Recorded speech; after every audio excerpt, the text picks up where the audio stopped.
회생계획 인가 결정이에요. 그래서 이게 채무가 출자 전환을 하는 겁니다. 칠판 보겠습니다. A라는 회사가 B에 대해서 채권이 있어요. 그렇죠? 뭐 1,000억이라고 그래 봐요. 채권이 있어요. 근데 자, 이 회사가 뭐 돈이 줄 돈이 없나 봐요. 그래서 여기다가 자기의 주식으로 줘요.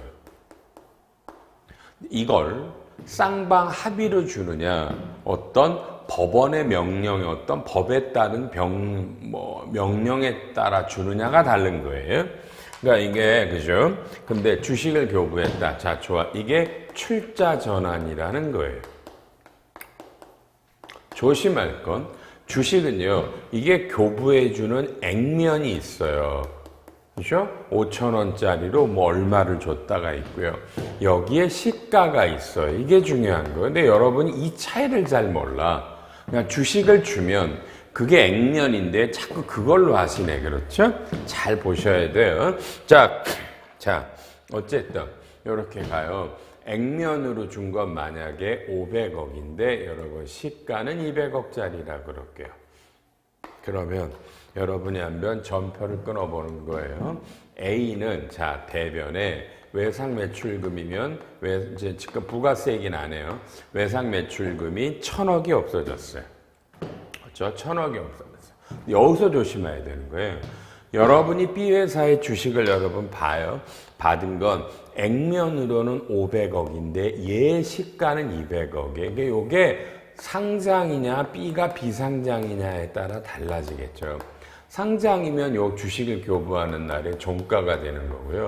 비상장은 상속세법에 따라 비상장 주식을 평가하는 게 돼요. 그래서 어려운 거예요.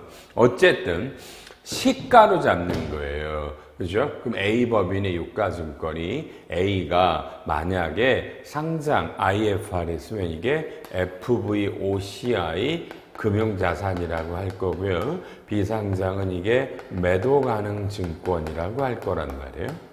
그죠? 그러면 이게 시가로 잡아요.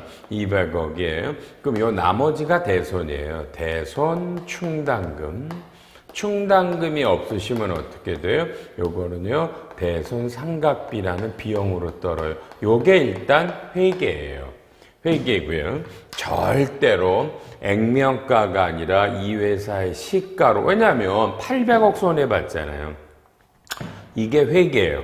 부가세액이 나중에 할 거고요. 그런데 여러분, 그런데 이게 여러분 이게 그냥 쌍방이 합의해서 이렇게 했다. 그러면 여러분 이 A 법인은 이게 접대비예요.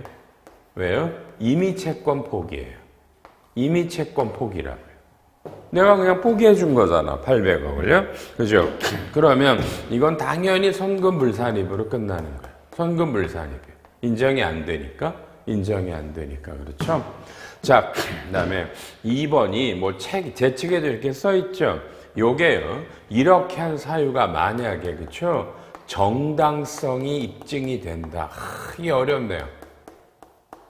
근데 이건 안 할 거예요. 뭐 그러면 기부금이다 뭔데 하지 마세요. 왜냐면 국세청 입장에서 이런 거에 여러분요. 정당성이라는 개념은 이건 따지시기가 어렵습니다. 그래서 제가 국세청이어도 이건 그냥 접대비로 가요. 정당하다 안 하다 그러면 제 책에 뭐 기부금이다 써놨을 거예요. 그러지 마시고요. 네, 실제로 대다수는요. 법이에요.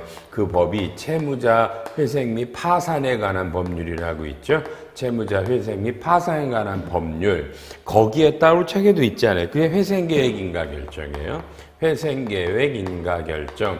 회생계획. 이 회사를 살리자. 그러니까 법원에서 여러분 법원에서 옛날 법정관리 이렇게 들어보셨잖아.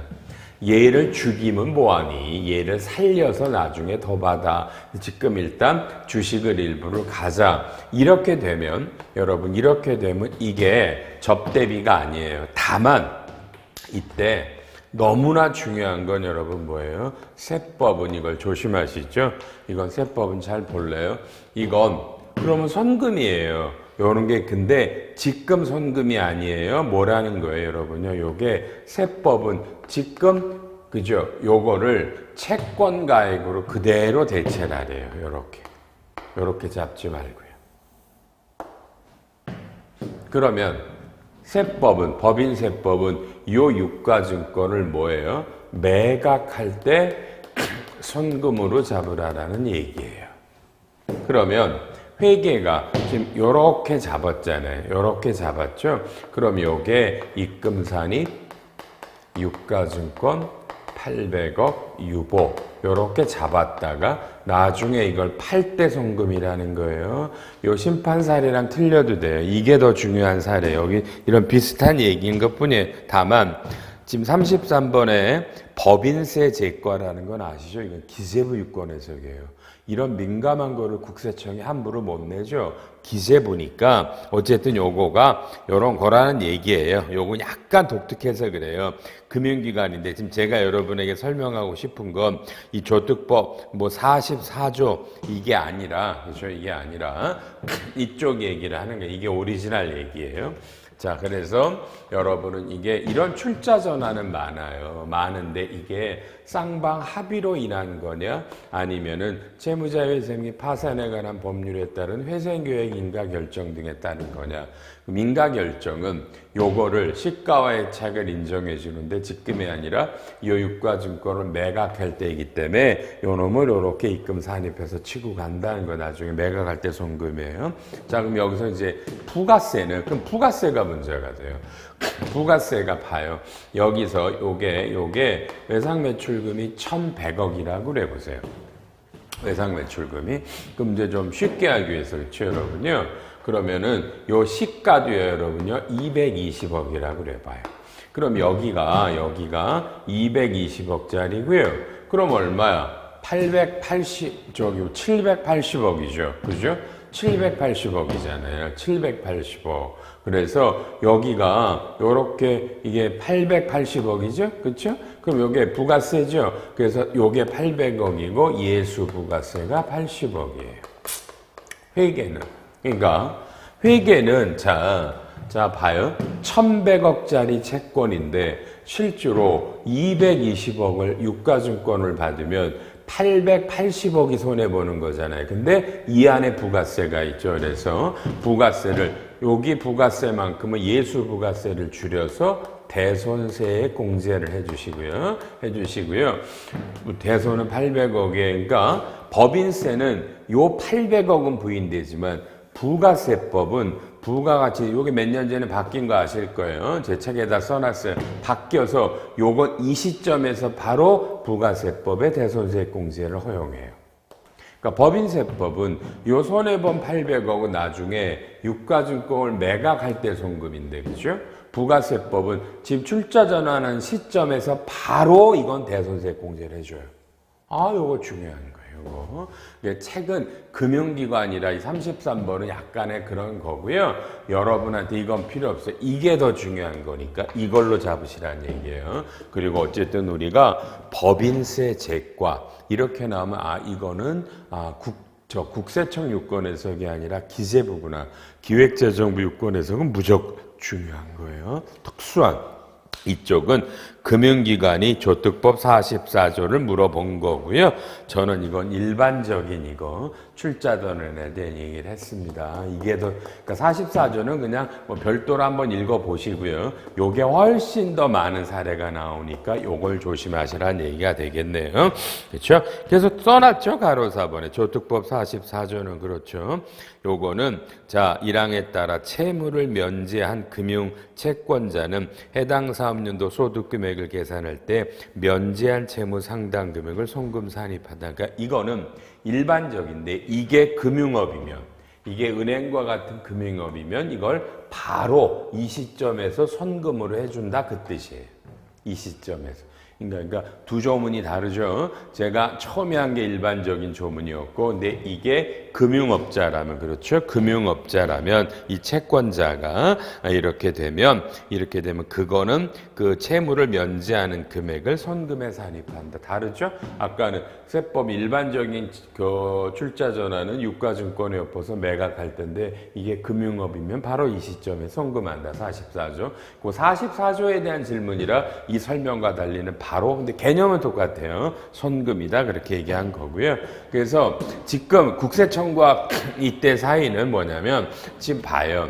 여기서 봐요. 세법은 금융업은 요 800억을 바로 입금 불산입 안 하고 손금이라고 그랬잖아요. 지금 그죠? 지금 손금인데 회사가 이렇게 안 하고 유가증권 금액을 좀 달리 계산했단 말이에요. 그러니까 유가증권을 차라리 회계가 요렇게 잡았다. 그래놓고 요거를 거꾸로 세무조정으로 손금 산입을 한 거예요. 그러니까 자 원래는 기업 회계는 원래는 손해본 것만큼을 대손이고 입금 산입해야 되는데 금융업은 이게 입금 손금 불산입을 안 하는데 이거는 꼭 금융업자는 그죠? 이걸 손금 인정을 해주는데 거꾸로 회계가 이걸 비용 충당금이나 비용 안 잡고 자산 잡았을 때 세무조정으로 손금 산입한 걸 국세청은 안 된다. 조특법 44조는 금융기관의 특례인데 이렇게 장부에 잡아야만이지 않으니까 기재부가 아니야.